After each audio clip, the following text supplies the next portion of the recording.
On October 20th, 2018, Detective Lucas Graves arrived at an abandoned house in the swamps of Louisiana, a southern U.S. state. Originally, he was investigating an insurance fraud case related to a fire in the neighboring building. While inspecting the property, he noticed fresh tracks that clearly contradicted the house's abandoned appearance. As Graves entered, he noticed a nailed-shut door to one of the rooms. He tore off the planks and stepped inside. In the darkness, a person sat motionless on the floor. When the detective shone his flashlight on them, he immediately saw the severe emaciation and unhealthy condition of the person found. The person reacted neither to the bright light nor to Graves' words. Soon, paramedics and the police arrived. Using a portable fingerprint scanner typically used in the field, they quickly identified the person. It was Lila Johnson, who, according to documents, had recently turned 16. A check of police databases revealed an unusual fact. No missing person report had ever been filed for her. Lila did not attempt to speak and showed no reaction to what was happening. Paramedics noticed strange sounds she made instead of speech. A soft hiss, sometimes resembling a croak. A doctor came to the preliminary conclusion that this was the result of prolonged social and sensory deprivation. Initial police checks revealed that Lila had not been officially registered anywhere in recent years and had not left the home of her guardians, Martha and Cyrus Johnson. It was provisionally determined that her parents, living abroad, regularly received fabricated letters reporting on her normal life and education. After reviewing the initial facts, the police reclassified the case. It was no longer about insurance fraud, but now about unlawful imprisonment. Detective Graves ordered a thorough investigation of the premises, expecting that the discovery of Lila would be the starting point for a more complex and disturbing investigation. As investigators began to examine the Johnsons' biography, unexpected details quickly came to light. In 2008, Cyrus and Martha officially gained custody of Lila. Her parents had divorced and decided to move abroad, believing it was better for Lila to remain in her home state. The court approved their decision, and the girl came to live with her grandparents in a remote swamp area of Louisiana. The documents immediately noted the necessity of homeschooling. The Johnsons submitted all required papers, and guardianship was officially registered. According to all reports, the situation looked entirely legal and normal. Social services regularly received certificates from the Johnsons regarding Lila's academic performance and health. No one raised objections, and her parents, who were abroad, also expressed no concerns. For years, they received detailed letters in which Martha described how her daughter was growing up and learning. These letters always contained many small details and convincing stories. The parents were accustomed to this type of communication, as the grandparents had strongly requested them not to disturb Lila with calls or visits, assuring them that she could learn more peacefully if she had no unnecessary contacts. In reality, the situation was quite different. Investigators quickly found that the letters from the Johnsons were mailed from a post office box in the nearest town of Thibodaux, far from their home. The parents believed every word and did not even suspect that something was wrong with their daughter. Therefore, they did nothing and did not turn to authorities for help. It also turned out that the social services in this Louisiana district very rarely personally checked on families who had officially registered for homeschooling. Usually, written reports and formal documents were sufficient. Although the Johnsons kept Lila in virtual isolation for more than 10 years, from a legal perspective, they appeared to be absolutely reliable individuals. Now that the entire mechanism of deception was uncovered, it became clear. The formerly legal guardianship completely concealed the true circumstances. Investigators realized that all answers to what truly happened in the Johnsons' house lay beyond papers and official reports. Detective Graves understood that he needed to carefully investigate what Lila's real life was like during the years when no one checked on the family.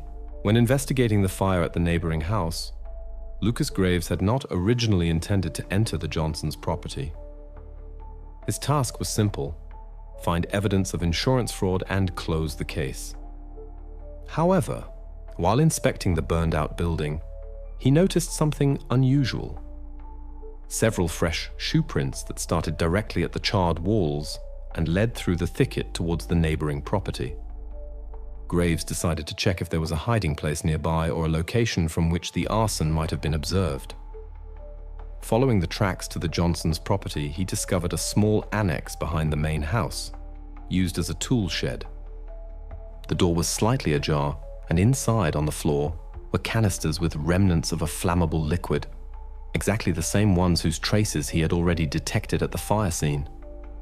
This clearly indicated the involvement of the homeowners, and the detective called for backup. While waiting for the police, Graves began to inspect the house itself to ensure no suspects were inside. It was during this inspection that he noticed the nailed-shut door deep in the corridor and, after breaking it open, discovered Lila Johnson. From that moment on, it was clear that it was no longer just about arson and insurance fraud. There was a serious reason to suspect the Johnsons of a far more serious crime. The case now officially received a new status, and police attention focused on exactly what the Johnsons were hiding in their own home. The first person to draw police attention to the Johnsons was a local hermit, whom residents called the man from the swamp. Few knew his name, and he himself preferred to live alone, far from civilization. For the police, he was a problematic figure, having come to their attention several times due to minor conflicts. Usually, no one wanted to deal with such witnesses, but Detective Graves had no choice. According to regulations, he had to check everyone who might know anything about the fire. During the interrogation, the hermit stated that he had repeatedly noticed someone in the window of the Johnson house. He said the figure was small, thin, and constantly in the room. Furthermore, he claimed the Johnsons behaved suspiciously and, according to him, participated in strange religious rituals. Initially, the police received this with distrust. Such stories were often told in small towns. Nevertheless, the hermit insisted he was telling the truth and handed over his own drawings of the house to investigators. On these sketches, he had carefully depicted the window and the human figure he had seen several times. The police took the drawings seriously. The arrangement of the windows and details matched the house's floor plan and the exact location of the room where Lila had been found. This meant the hermit had actually observed what was happening and had not made up the details. After a brief check, the police also confirmed that the hermit himself could not have been involved in the events at the Johnsons' house in any way. He had an alibi for the time of the fire, and investigators found neither a motive nor other evidence of his guilt. Despite initial doubts, investigators recognized his testimony as an important part of the investigation. Now the police understood that the events at the Johnsons' house required significant attention. The hermit's statements and his drawings became the first concrete evidence that what was happening in the house was no coincidence. The fire, for which Detective Graves was there, no longer appeared as a simple episode. The next step for investigators was to check the Johnsons themselves, who they really were, and what had been happening in their house over the long years.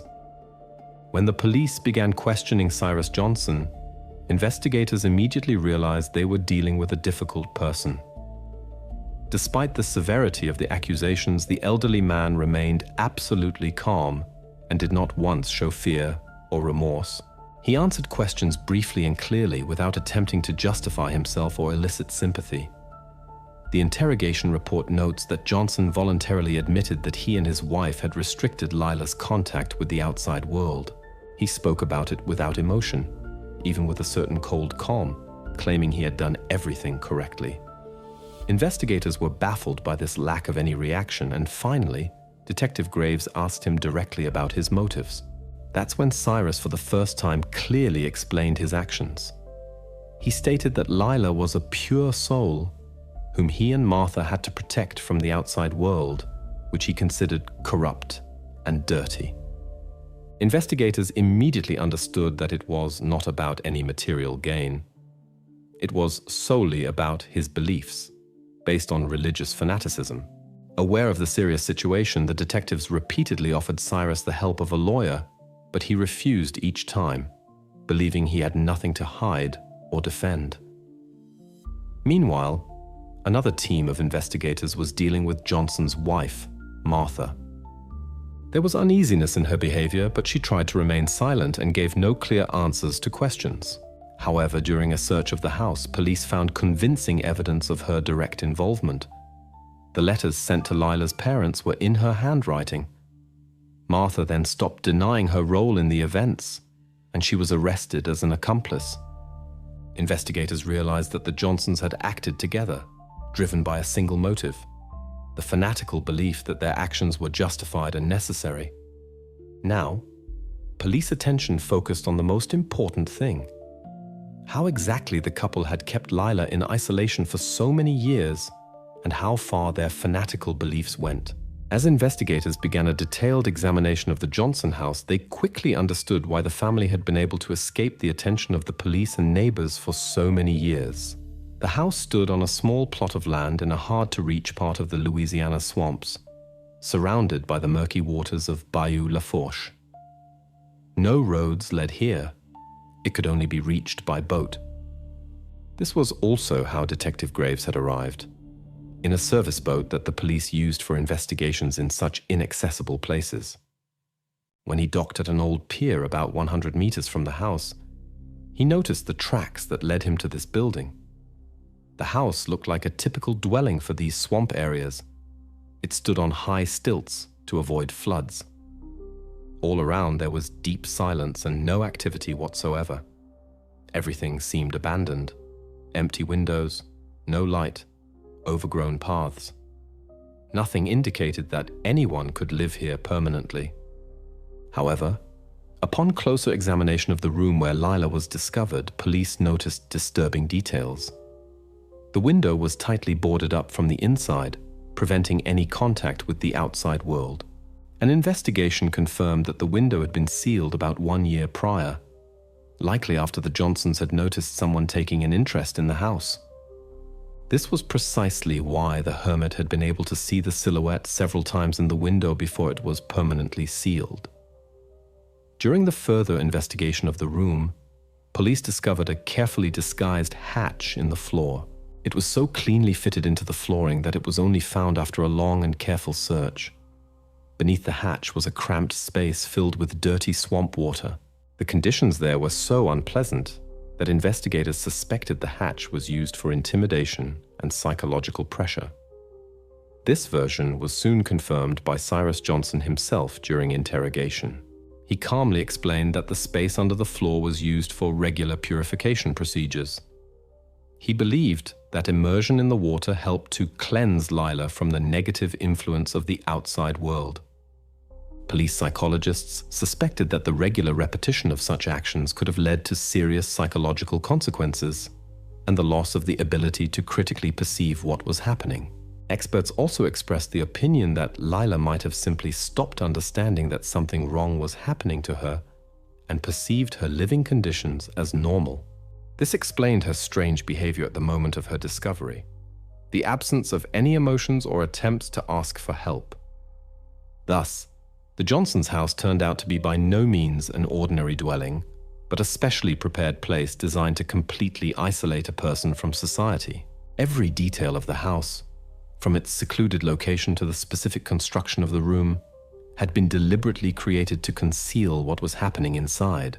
Now, the police intended to find out if the Johnsons were the only ones involved in this story, or if there were other people who knew about what was happening and could have contributed to such long and effective isolation. Investigators began to check the couple's possible connections to various religious or social groups to understand where exactly the Johnsons had obtained such radical ideas. If Cyrus's behavior during interrogations was characterized by calm and cold indifference, Martha Johnson behaved completely differently from the outset. Already in the first minutes of the conversation, it became clear that she was in a state of severe shock. Martha cried, barely found words, and constantly drifted from the topic. Sometimes it seemed as if she wanted to say more, but stopped and began to justify herself with general phrases, saying that everything had been right and there was no other way. Investigators noted in the report that Martha avoided direct answers to all questions concerning her husband. Each time the conversation turned to Cyrus, she remained silent or became even more nervous. When asked who exactly made the decision about Lila's isolation, Martha was silent for a long time before uttering a single sentence, which was then recorded by the investigators. Cyrus said there was a plague outside, that people there were infected. He said if she goes out, she'll get sick too. This quote gave investigators insight into why Martha had supported her husband's actions for years. She did not deny her involvement, but tried to downplay her own role by constantly emphasizing that she simply trusted her husband and could not act differently. Martha said she was afraid of breaking God's laws that Cyrus had established and admitted that she was very afraid of him. Her words sounded rambling but sincere, and investigators understood that it was not just about marital support, but about a deep emotional dependency and fear of punishment. Psychological experts consulted for the investigation later confirmed that Martha was indeed in a state of complete psychological suppression, caused by her husband's prolonged influence. In their opinion, she had gradually lost the ability to make independent decisions and perceived Cyrus's words as absolute, unquestionable truth. However, despite the emotional outbursts and attempts at justification, the facts told a different story. It was Martha who wrote the letters to Lila's parents. It was her handwriting on all documents confirming the false reports about homeschooling. Investigators could not ignore this evidence, which proved her active involvement in Lila's deception and isolation. Thus, investigators recorded that Martha Johnson was not just a witness, but a full accomplice who was aware of the consequences of her actions, even if she acted under the influence of her husband. Her emotional state and psychological dependence on her husband were taken into account, but did not justify her actions. The next phase of the investigation focused on examining the couple's religious beliefs to understand whether they were the only ones holding such views, or if they were part of a larger group that shared their fanatical ideas. A few days after the couple's arrest, investigators returned to examine the grounds of the Johnson house again. Detective Graves' attention was drawn to a small rose garden next to the house. Compared to the rest of the property, which was overgrown with weeds, this particular area looked suspiciously well maintained. Investigators decided to examine the soil in this area more closely. Using a special probe, forensic technicians uncovered a hidden object beneath the earth. A carefully sealed plastic container was found under the rose bushes. Its tight, hermetic lid and several layers of tape indicated that the owners intended to hide the contents for a long time. When the container was opened, investigators found several audio cassettes and a stack of letters inside. The cassettes were neatly labeled Lesson 1, Lesson 2, Martha's Confession, Purification, and other similar titles. In total, there were 12 of them. The letters lay separately, and as a later examination confirmed, were written in Martha Johnson's handwriting. These letters were sent to Lila's parents to create the impression of a normal family life. Listening to the first cassette, investigators heard the voice of Cyrus Johnson. The recordings all began the same way: date and a brief introduction. Lesson of purity. Cyrus's voice was calm, instructional. He spoke about the outside world being steeped in vice and illness, and that Lila could only be saved through complete obedience and purification by water. Sometimes a female voice could be heard, later identified by experts as Martha's, confirming and supplementing her husband's words. One of the cassettes differed from the others with additional sounds. The investigation revealed that these were previously recorded street noises, possibly recorded by the Johnsons during trips to the nearest town.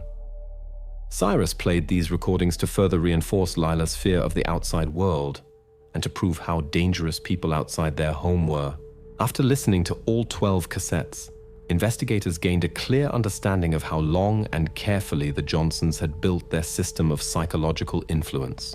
Experts described these actions as a targeted, systematic process aimed at the complete suppression of personality. The letters found along with the cassettes finally explained why Lila's parents had not looked for her for so long.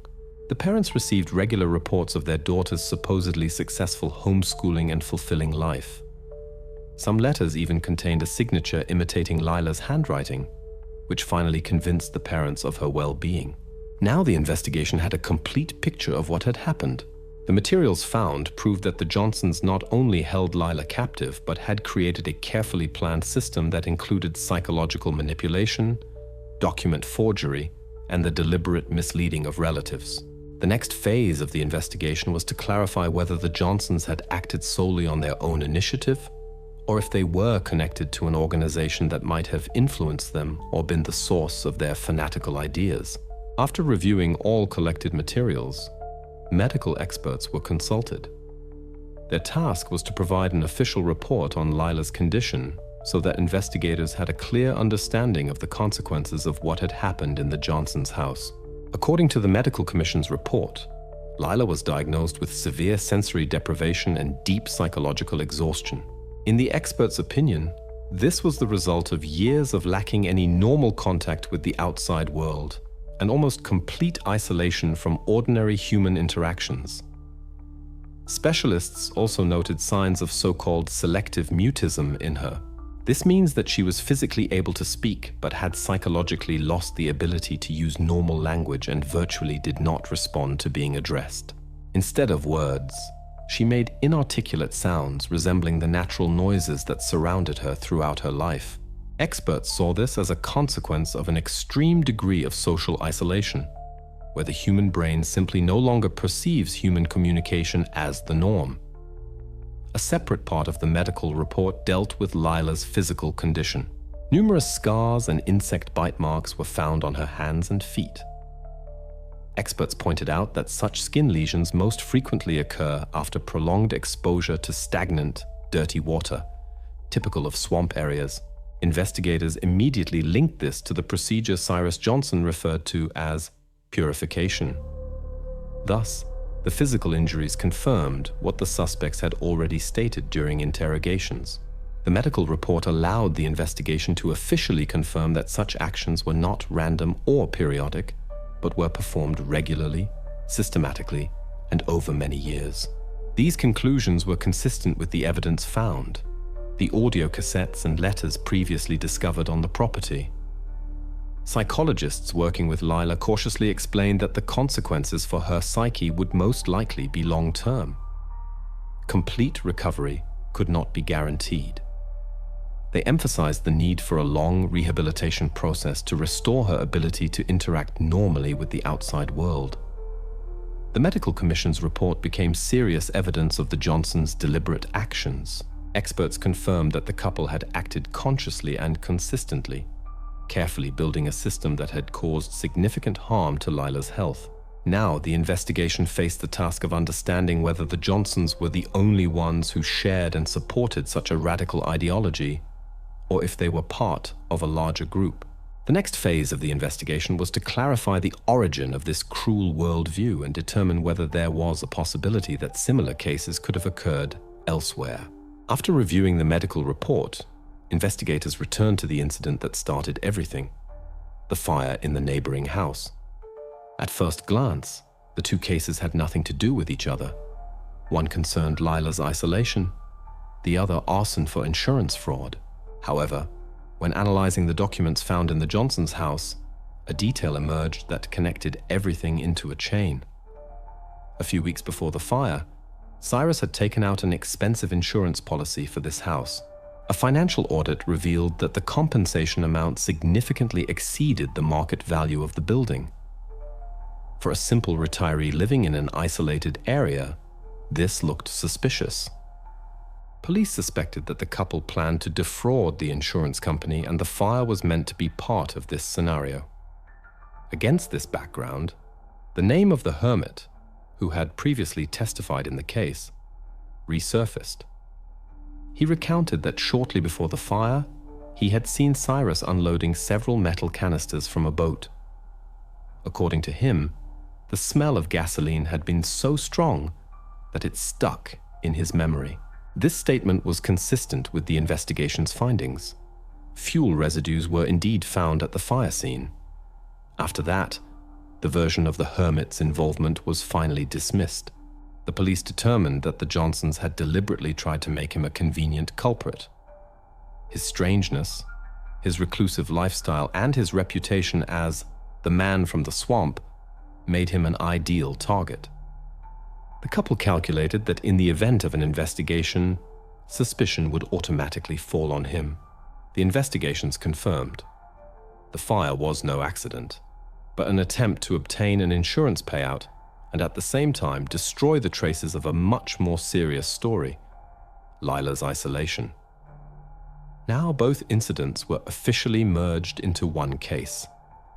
The financial motive was obvious, but did not displace the ideological one.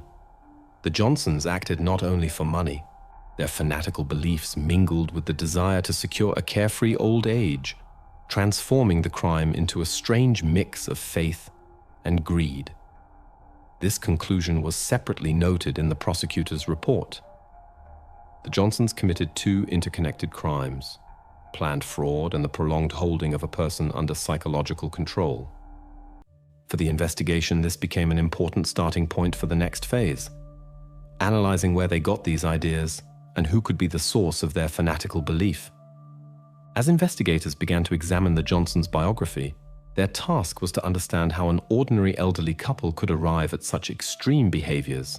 Initially, their lifestyle seemed merely strange and secluded, but soon facts emerged that explained their beliefs.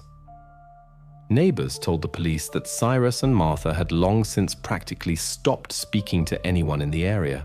They were ostracized and simply regarded as older people with strange quirks. Longtime residents, however, remembered that about 20 years earlier, Cyrus had begun to speak of the end of the world. He warned neighbors that humanity had lost its purity and that the only way out might be complete isolation. At the time, his words were attributed to signs of aging or simple reclusiveness, and no one suspected them of being a serious threat. But the investigation continued, examining old documents and testimonies from that period. It turned out that the Johnsons were associated with a small religious group in the late 1990s, known in La Fourche Parish as the Temple of Rebirth. The group did not last long and was disbanded by local authorities after the public complained about their radical views and controversial rituals. Archival materials contained phrases such as plague of modernity, purification through isolation, and even recommendations for a complete cessation of communication with the outside world. Most members of this group returned to normal life after its dissolution and were not held accountable. The Johnsons held no official positions at the time and remained unnoticed by the police. However, audio cassettes seized by investigators showed that Cyrus had preserved and repeated the ideas he first heard there for years. Experts confirmed that the text recorded in Cyrus's voice almost literally matched the materials of this group. Psychologists assessing the couple's condition pointed out that years of complete isolation could have seriously affected the Johnsons' psyche. In their opinion, Cyrus had gradually convinced himself and his wife of the absolute correctness of their chosen path. The psychologists described their state as a mutually supported psychosis, where 2 people share the same unreal beliefs and reinforce each other in them. However, medical professionals cautiously emphasized that such a state does not absolve them of responsibility for their actions. Thus, it became clear that Lila's isolation was not a spontaneous decision or an accident. It was a conscious attempt by the Johnsons to create their own world, where their fanatical views became law and the absolute norm. Everything in their house was part of a well-thought-out system. The locked windows, the constant lessons, the written reports to Lila's parents, and even the rituals with water. Now the investigation faced the task of finally clarifying whether anyone else besides the Johnsons could have been involved in maintaining or spreading these ideas. Investigators planned to examine the fates of the remaining members of the Temple of Rebirth more closely to understand whether the Johnsons' story was a single exception, or if similar views might continue to exist elsewhere. The final interrogation of Cyrus Johnson became the crucial episode before the case was handed over to the court. Detective Graves had prepared all the collected evidence in advance, which was intended to convincingly demonstrate to Cyrus the irrefutability of the charges. Previously, Cyrus had appeared calm and self-assured, not trying to argue with investigators, but also not confirming any accusations. An old dictaphone and several audio cassettes found on the property were placed on the table in front of the suspect. The recording was played directly in the interrogation room. From the loudspeaker came Cyrus's voice, clear, without emotional coloring. The tape contained his own words about the need for silence and purification, which had previously been noted by investigators as part of the ideology Cyrus adhered to. The detectives carefully observed his reaction. Cyrus listened without any signs of fear, anger, or discomfort, as if something ordinary and long familiar was being shown to him. After the recording, the detective presented Johnson with photographs taken during the house inspection. The pictures showed the conditions in which Lila was kept. A small room without furniture, the boarded-up window, the hatch leading under the house, as well as the health consequences of such conditions. Cyrus looked at the pictures calmly, without expressing embarrassment or uneasiness. His attitude to what he saw was more like examining insignificant details that had nothing to do with him personally. When the detective asked if he considered his actions unlawful or wrong, Cyrus confidently and briefly made it clear that nothing unlawful had happened in his consciousness. His answers demonstrated an absolute conviction of his own righteousness. Cyrus did not deny a single action he was accused of, but found a justification for each episode through his personal belief system, calling it salvation and purification. Psychologists who later reviewed the interrogation records concluded that Cyrus's behavior was predictable. According to their assessment, he could not perceive his actions as a crime because he fully identified them with his beliefs. Such an attitude was typical of people whose fanaticism had become the basis of their personality and had completely replaced reality. After the interrogation, Detective Graves officially recorded that Johnson refused to acknowledge the unlawfulness of his actions. All evidence was clearly documented in the case files: recordings, letters, expert opinions, photos, and testimonies. The prosecution received a fully prepared case, ripe for trial. Now the investigation was complete, and the fate of the Johnsons was to be decided in court. The investigators were to present arguments confirming that Cyrus's and Martha's actions were not merely accidental or erroneous, but well thought out and deliberately committed crimes. After the final interrogation, the prosecution began preparing the indictment for the court. At this stage, the task was very clear: to assemble all the investigation materials into a clear and convincing picture. The prosecution already had medical reports, audio cassettes, financial documents, and testimonies at its disposal. It only remained to place the accents in such a way that neither the judge nor the jury had any doubt about the Johnsons' guilt. Of particular importance to the prosecution was the medical report, which unequivocally confirmed the long-lasting and serious damage inflicted on Lila's health. Experts pointed out that her condition had arisen as a result of years of deliberate isolation and not from accidental circumstances.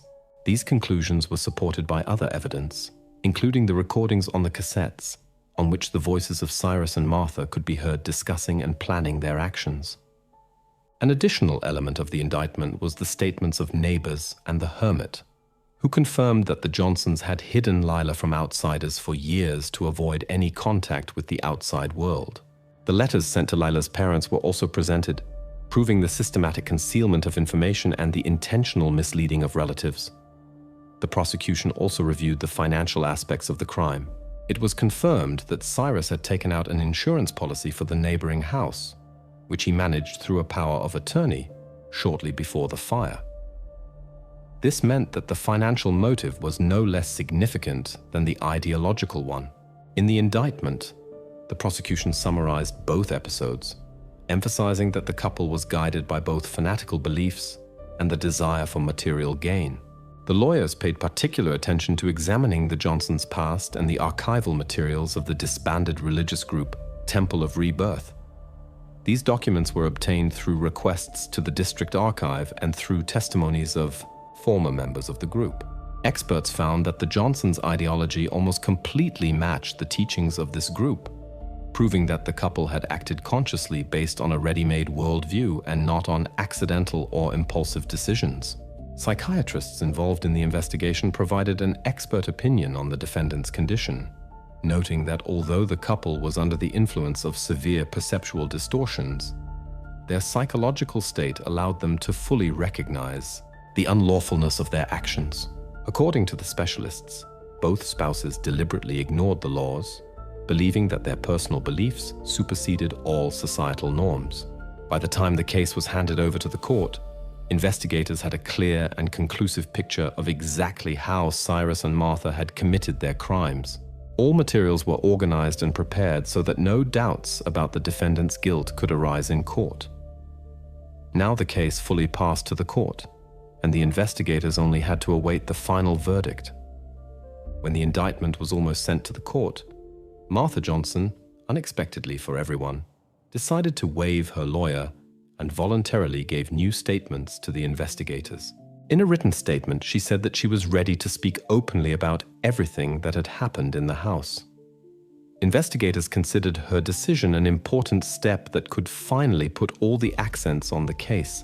During the interrogation, Martha explained her step by saying that she could no longer bear the severe emotional pressure.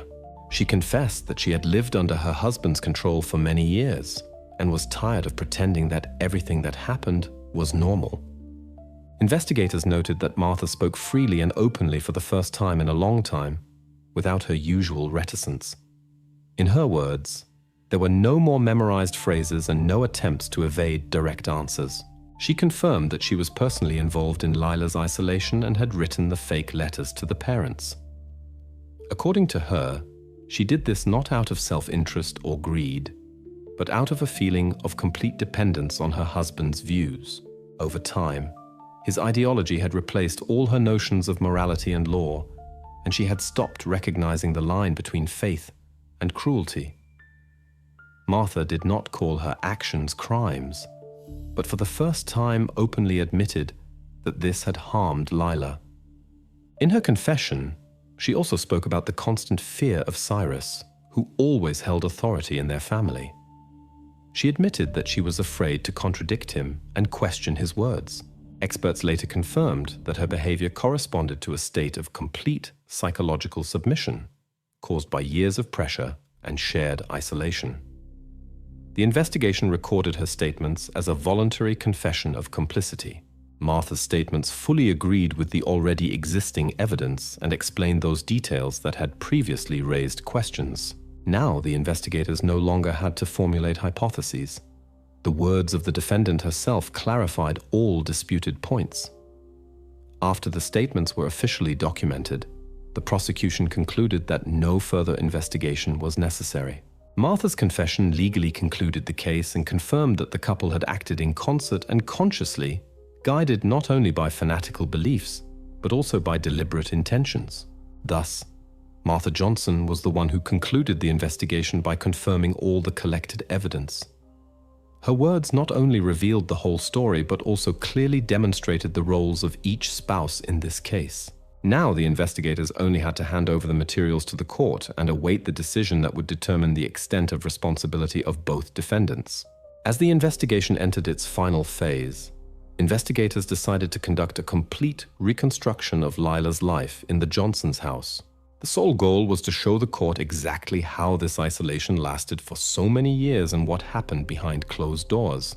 For this, they used Martha's confessions, medical reports, physical evidence, and the results of the house search in the swamps. Experts reconstructed the daily routine. Each day began the same way. Martha approached the door of the silent room and placed a small piece of raw fish and a metal cup of water on the floor. Cyrus believed that cooked food defiled the soul, so everything had to be as simple and natural as possible. After that, he checked the locks and the hatch leading under the house. If everything was securely locked, the couple went about their business, usually to the garden or to cultivation, where Cyrus repaired the boat. The room where Lila was kept remained in complete silence. No clocks, no windows or light sources. Only faint sounds from outside, dripping water, the hum of insects, the distant rustle of the wind. Over time, psychologists noted, Lila stopped distinguishing between day and night and completely lost her sense of time. During the inspection of the room, markings were found on the walls, probably attempts to count the days, but they all broke off midway. Several times a week, Martha held so-called lessons through a narrow opening in the door. She read short texts handwritten by Cyrus, in which the same phrases about silence, obedience, and purification were repeated. These papers bore characteristic markings consistent with the handwriting on the audio cassettes and letters. Martha later confessed that these lessons were part of a ritual, an attempt to preserve the purity of the spirit. The most serious episode of the Reconstruction was the weekly rituals, which the couple called purification by water. The hatch was opened, and Lila descended into the space under the house, to where cold, murky water constantly stood. According to experts, she spent between 4 and 8 hours there. The space under the house was low, requiring one to stand bent, and the water temperature did not exceed 10 degrees. After such sessions, her skin was covered with insect bites and small wounds, which was later confirmed by medical reports. This procedure, according to investigators, had nothing to do with religious purification. It became an instrument of control and subjugation. Cyrus saw it as a way to break Lila's will, and Martha perceived what was happening as a duty without daring to object. The experts involved in the reconstruction described in detail the interior of the silent room. It was a room of no more than 6 square meters. The window was tightly boarded up from the inside, the door reinforced with metal hinges and locked from the outside. A narrow gap remained at the bottom of the door, through which food and paper notes with lessons were passed. Inside, there was no furniture, only a floor of uneven boards and traces of moisture in the corners. According to the forensic experts, the room corresponded to conditions of complete sensory isolation. It was impossible to stay there for extended periods without psychological consequences. The reconstruction showed what happened in the Johnsons' house was not the result of a sudden breakdown, but a system built up over years. Cyrus controlled every aspect of daily life, from diet to sleep, creating an atmosphere in which every action was subordinated to the idea of purification. Martha carried out instructions without question, becoming an accomplice, dependent on his will. Psychologists involved in the analysis noted that Lila was not just in isolation. Her existence had been replaced by a ritualistic structure. She learned to react as expected of her and could no longer distinguish reality from invented rules. When the experts presented the results of the reconstruction, it became definitively clear that the crime was not an accidental or emotional act. It was a lengthy, conscious process aimed at the complete subjugation of another person's will. Every element, from the boarded-up window to the schedule of purification rituals, was part of a single scheme. These conclusions formed the basis of the court proceedings. The reconstruction definitively confirmed the systemic nature of the crime and excluded any doubt that the Johnsons' actions were deliberate, planned, and lasted for more than 10 years. From this moment on, the case could be considered fully concluded and ready for handover to the court, where the couple's fate was to be decided by the verdict of the jury. The Johnsons' trial began in the spring of the following year. The courtroom was packed with press and observers, but the atmosphere remained subdued and tense. None of those present expected tumultuous scenes or emotional outbursts from the defendants. It became clear in the first few days that the trial would proceed almost silently and strictly to the point. The prosecutors methodically presented all the evidence collected during the investigation: audio recordings, photographs of the room, medical reports, and Martha's confessions. They read out 12 charges against Cyrus Johnson, including unlawful imprisonment, long-term isolation, psychological pressure, and intentional deception of authorities. 8 charges were brought against Martha, primarily forgery, complicity, and aiding and abetting her husband's actions. During the hearings, Cyrus appeared apathetic, as if what was happening had nothing to do with him. Psychiatrists later explained this as the behavior of a person completely immersed in his own beliefs and unable to recognize his guilt or even the fact of the charges. Martha, on the other hand, was visibly dejected, avoided looking at the judge, and rarely lifted her gaze from the table. On one of the trial days, Lila was summoned to the courtroom. It was her first public appearance after her liberation. She sat quietly and motionless next to a representative of the rehabilitation center. The judge formally addressed her to confirm her presence in the courtroom as an important witness. In response, a soft, barely perceptible hiss was heard. This episode demonstrated her condition after years of isolation and became additional evidence in the case. An important moment of the trial was the playing of the audio recordings. Cyrus's voice was heard in the courtroom, monotonously reading his instructions about the need for silence and purification for several minutes. Even people familiar with the case reacted with noticeable tension. The defense tried to portray Cyrus as a person incapable of controlling his behavior. However, the psychiatrists issued an unambiguous opinion. The defendant was fully aware of what he was doing and acted intentionally. Martha, on the other hand, was classified as partially dependent on her husband's influence, which affected the court's final decision. When the judge announced the final verdict, there was absolute silence in the courtroom.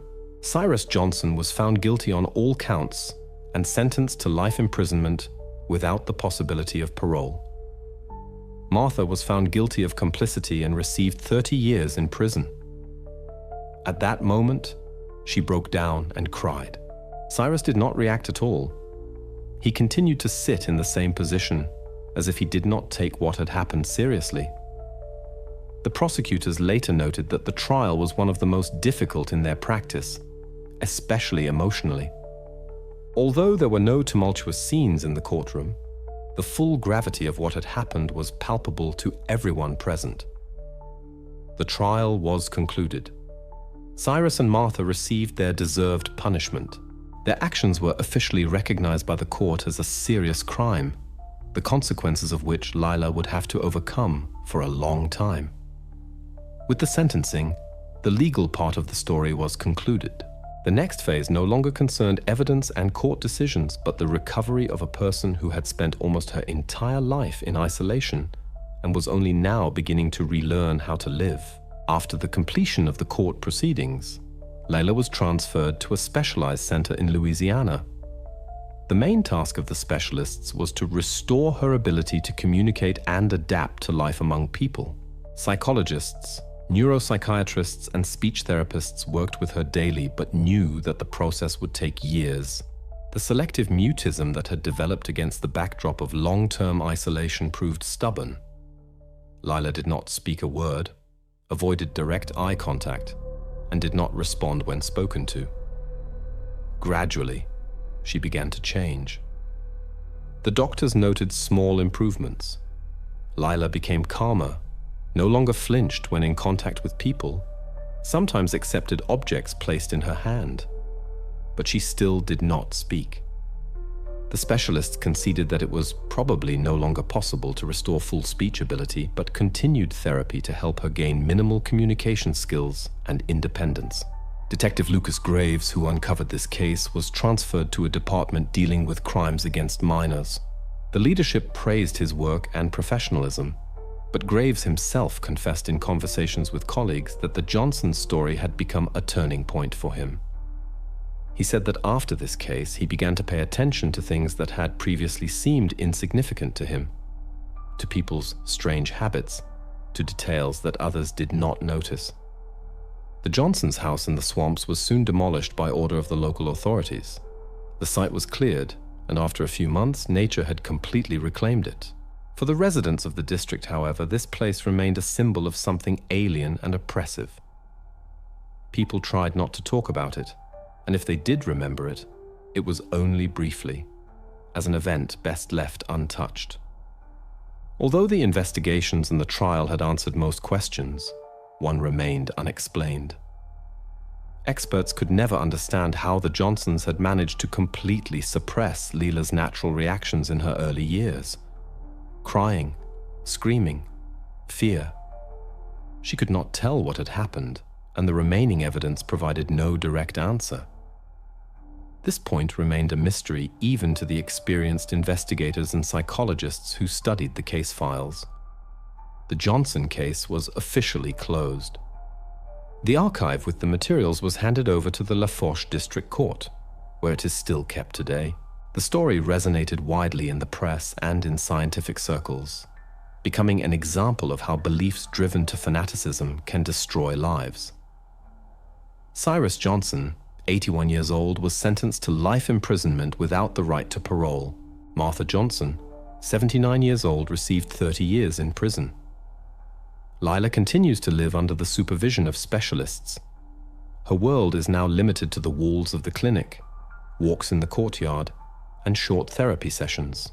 Graves left Louisiana but later wrote in his notes that what impressed him most about this case was not the crime itself, but how long society had failed to notice it right next to them. Years passed, but the Johnson story remained etched in the district's memory. The house is gone, the documents are gathering dust in the archive, but everything related to this case continues to remind us. Sometimes evil is not born out of malice, but out of a conviction that no one stopped in time.